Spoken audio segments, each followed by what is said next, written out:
आज दिनांक 11 फेब्रुवारी 2026 हिंदू पंचांगाच्या अनुसार 11 फेब्रुवारी 2026ला फाल्गुन पूर्णिमांत माघमांत महिन्याच्या कृष्ण पक्षाची नवमी तिथी आहे। ज्योतिषीय दृष्टीने नवमी तिथी 10:01:53 पर्यंत राहील आणि त्यानंतर पुढील दिवशी दशमी तिथी राहील। तर मित्रांनो, चला आजच्या महत्त्वपूर्ण 30 ठळक बातम्या पाहूया। प्रधानमंत्री किसान सन्मान निधी योजनेचा 22वा हप्ता।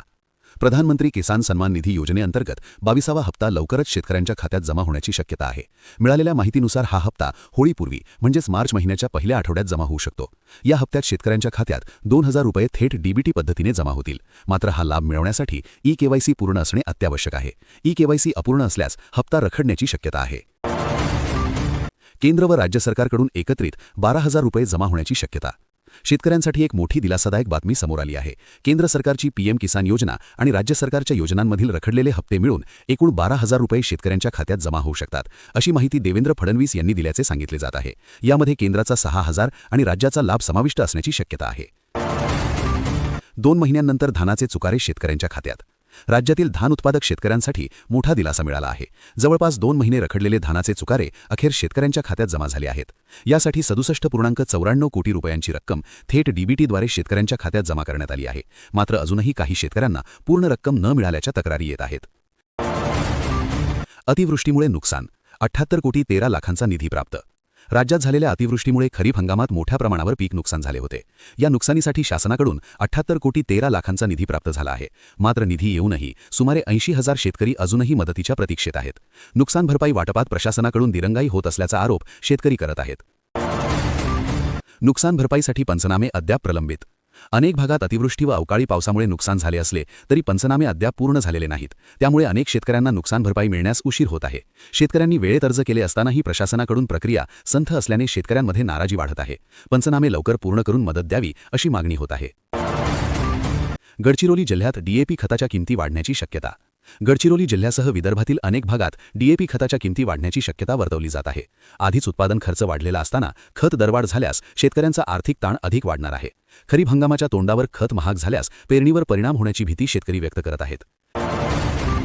युरिया खताच्या गोणीमध्ये बदल, दरात कपात।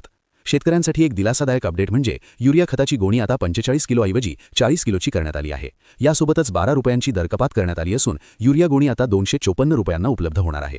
मात्र वजन कमी केल्याने प्रत्यक्ष फायदा किती होतो याबाबत शेतकऱ्यांमध्ये मिश्र प्रतिक्रिया आहेत। तुरीच्या दरात 1,000 रुपयांपर्यंत घसरण। राज्यातील बाजार समित्यांमध्ये तुरीची आवक वाढल्यामुळे तुरीच्या दरात सुमारे 1,000 रुपये प्रति क्विंटलची घसरण झाली आहे।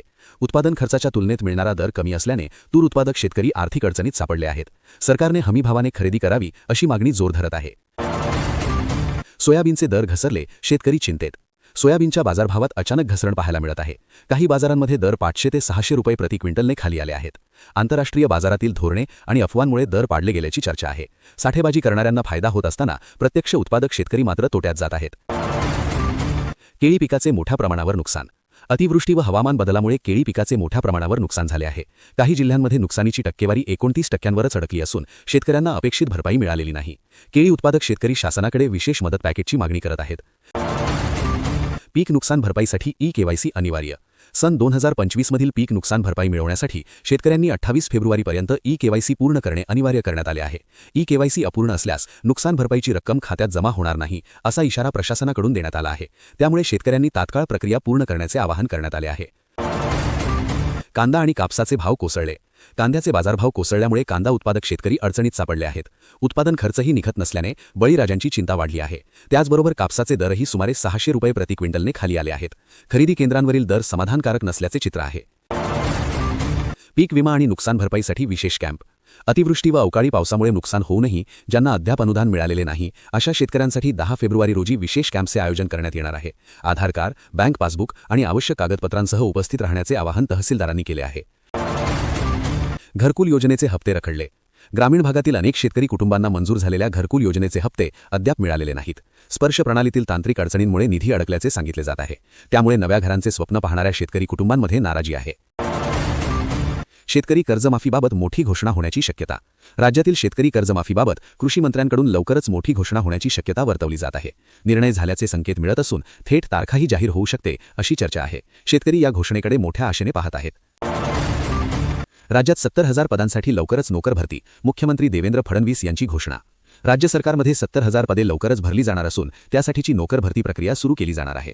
त्यातील 50,000 पदे MPSC मार्फत तर 20,000 पदे अन्य शासकीय संस्थांमार्फत भरली जातील। मुख्यमंत्री देवेंद्र फडणवीस यांनी सोमवारी सह्याद्री अतिथीगृह येथे एका बैठकीत ही घोषणा केली। सेवा प्रवेश नियमावली सुधारणेबाबतचा निर्णय लवकरच मंत्रिमंडळ बैठकीत घेतला जाईल, असे फडणवीस बैठकीत म्हणाले। शेतकऱ्यांसाठी मंत्रिमंडळाचा मोठा निर्णय, सिंचन प्रकल्पांना 15,000 कोटी रुपयांचा निधी मंजूर।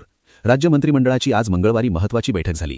या बैठकीत राज्य सरकारने जलसंपदा विभागातील 40 सिंचन प्रकल्प आणि 100 कालव्यांच्या कामांसाठी नाबार्डमार्फत 15,000 कोटी रुपयांचा निधी उपलब्ध करून देण्याचा ठराव मंजूर केला आहे। या निर्णयाने राज्यातील 3.5 लाख हेक्टर क्षेत्र ओलिताखाली येणार आहे।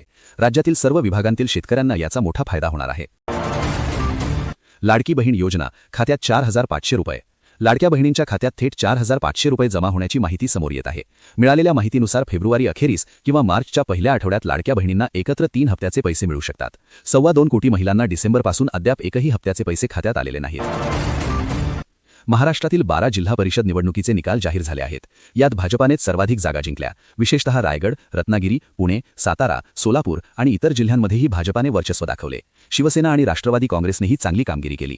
पुणे जिल्ह्यात राष्ट्रवादी काँग्रेसने 51 जागा जिंकल्या तर रायगडमध्ये शिवसेनेला 21 जागा मिळाल्या। भाजपा आणि शिंदे गटाने प्रमुख विजय मिळवले।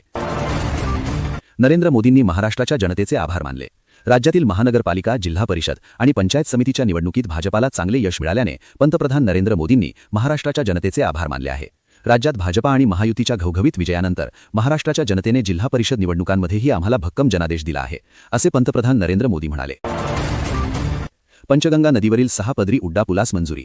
महाराष्ट्रातील राष्ट्रीय महामार्ग क्रमांक 48 वरील कागल सातारा रोडवर कोल्हापूरजवळ पंचगंगा नदीवरील 3.578 किलोमीटर लांबीच्या 6 पदरी एलिव्हेटेड कॉरिडॉर म्हणजेच उड्डापुलाला 1913.70 कोटी रुपयांच्या तरतुदीसह मंजुरी देण्यात आली आहे। केंद्रीय मंत्री नितीन गडकरी यांनी ट्विट करून ही माहिती दिली आहे। या प्रकल्पामुळे भविष्यात वाहतूक सुरक्षित व सुरळीत होण्यास मदत होईल। कायदेशीर कारवाई करणार रोहित शेट्टी। गोलमाल 5 सिनेमा प्रेक्षकांच्या भेटीला येणार असल्याची चर्चा आहे। त्यातच हा सिनेमा 2 और 2 5 या सिनेमापासून प्रेरित आहे असा दावा करणारे वृत्त समोर आले। त्यावर रोहित शेट्टीच्या प्रोडक्शन हाऊसने तीव्र नाराजी व्यक्त केली। तसेच अशा प्रकारचे वृत्त प्रकाशित करण्यापूर्वी पडताळणी करत जा, असे आवाहनही त्याने केले। तसेच आम्ही आता योग्य ती कायदेशीर कारवाई करणार असाही इशारा त्याने दिला। 12वी बोर्ड परीक्षा, विद्यार्थ्यांसाठी खास सूचना। विद्यार्थ्यांनो, परीक्षा काळात थोडं टेन्शन येणं साहजिकच आहे, पण यामुळे पेपर लिहिताना गोंधळ होऊ शकतो। त्यामुळे दररोज एक 10 मिनिट तरी प्राणायाम करा, जेणेकरून मन शांत राहील। परीक्षेच्या काळात हलका आहार घ्या, फळे, ड्राय फ्रूट्सचा समावेश करा। पेपर लिहिताना प्रश्नपत्रिका आणि उत्तरपत्रिकेवरील सर्व सूचना नीट वाचा। परीक्षेचा कालावधी लक्षात ठेवून योग्य नियोजन करा। उत्तरपत्रिकेवर अतिरिक्त मजकूर लिहू नका। काय करू, माझ्याकडे पैसेच नाहीत, राजपाल। सर्वांना हसवणारा अभिनेता राजपाल यादव सध्या अडचणीत आला आहे। चेक बाउन्स प्रकरणी त्याने तिहार जेलमध्ये आत्मसमर्पण केले आहे। आता त्याने केलेल्या एका वक्तव्याने तो चर्चेत आला आहे। सर, मी काय करावं, माझ्याकडे पैसेच नाहीत, मला दुसरा कोणताही उपाय दिसत नाही। सर, आपण इथे एकटे आहोत, मला स्वतःला या संकटाचा सामना करावा लागेल, असे त्याने वक्तव्य केल्याची माहिती समोर येत आहे। भारतीय हवाई शक्तीला आता नवे बळ मिळण्याची शक्यता आहे। केंद्र सरकार 114 राफेल विमानांसाठी 3.25 लाख कोटी रुपयांचा करार मंजूर करण्याच्या तयारीत आहे। ऑपरेशन सिंदूर नंतर भारतीय हवाई दला स्कॅल्प क्रूज मिसाइल्स आणि मीटिऑर मिसाइल्स मागवत आहेत। स्कॅल्प क्रूज मिसाइल आणि मीटिऑर एअर टू एअर मिसाइलमुळे भारतीय हवाई दलाची ताकद वाढणार आहे। ही मिसाइले लांब पल्ल्याच्या अचूक हल्ल्यासाठी सक्षम आहेत। सोनं चांदी धडाम, एका झटक्यात भाव खूपच कोसळले। सोन्या चांदीच्या दरातील घसरण काही थांबण्यास नाव घेत नाही। गेल्या आठवड्यात 4,40,000 किलोवर चांदी आणि 1,70,000 गेलेले सोनं 24 कॅरेट आता अनुक्रमे 2,90,000 आणि 1,58,000 रुपयांवर आले आहे। सोने आणि चांदीमध्ये जवळपास एकूण 1,60,000 रुपयांची घसरण झाली आहे। मुंबईत आज 22 कॅरेट सोनं 1,44,000 आले आहे, तर 18 कॅरेट सोनं 1,18,000